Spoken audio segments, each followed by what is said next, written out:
Hello, I'm Leah Howells, and today I'm going to talk briefly about my work in forecasting maturity and yield in vining peas.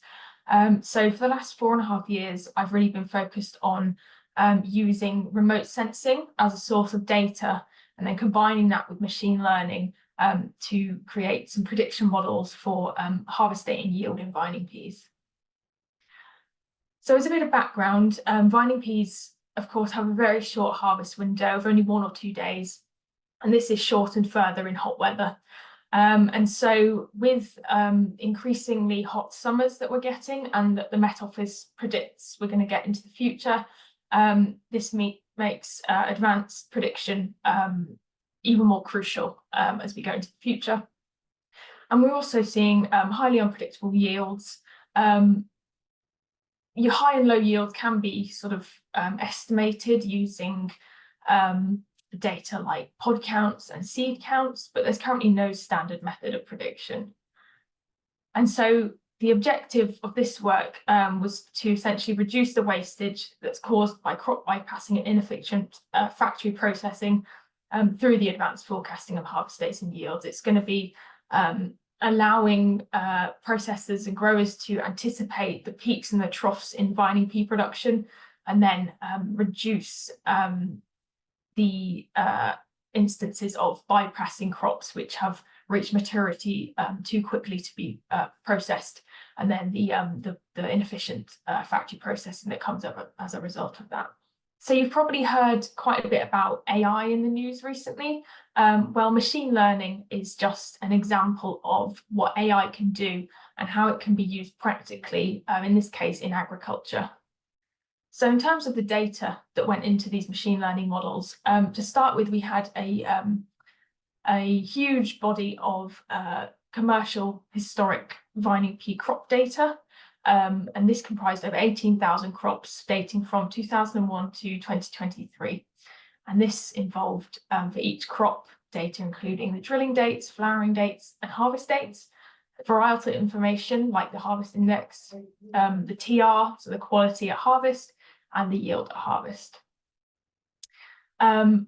We also used remote sensing data, so this included multispectral canopy reflectance data, which was derived from the Sentinel-2 satellite, and that dated back from 2016, and then corresponding weather data. And then these two data sources fed into the machine learning models, and were able to come up with 2 separate models, one for harvest date, one for yield. And these models essentially find trends in the data and patterns, and then are able to apply those trends to any new data that comes in order to generate predictions. So looking at the models themselves, for harvest date and yield, we were able to generate predictions which are more accurate and further in advance than is currently possible, making predictions for vining peas. So essentially, predictions are able to be made from the date of full flowering onwards, which gives us a lead time of over 10 days prior to harvest, and essentially gives us a window of certainty around harvest date, which can in some cases halve the number of quality samples that need to be taken in the approach to harvest of any given field. So for the harvest date model, average error is around 1 day, and for the yield model, average error is around 15%, which equates to about 0.7 tonnes per hectare. For the harvest date model, we found that the most important factor of all, although all the data that goes in is very important, the full flowering date is the most important factor here. And for the yield model, the most important factors are those multispectral canopy reflectance indices, because they give a snapshot of the field as pod development's occurring and can give an indication of potential yield. So in February this year, PGRO will launch its vining pea prediction tool, which will enable processors and growers to access the models and use them as part of harvest scheduling for vining pea crops.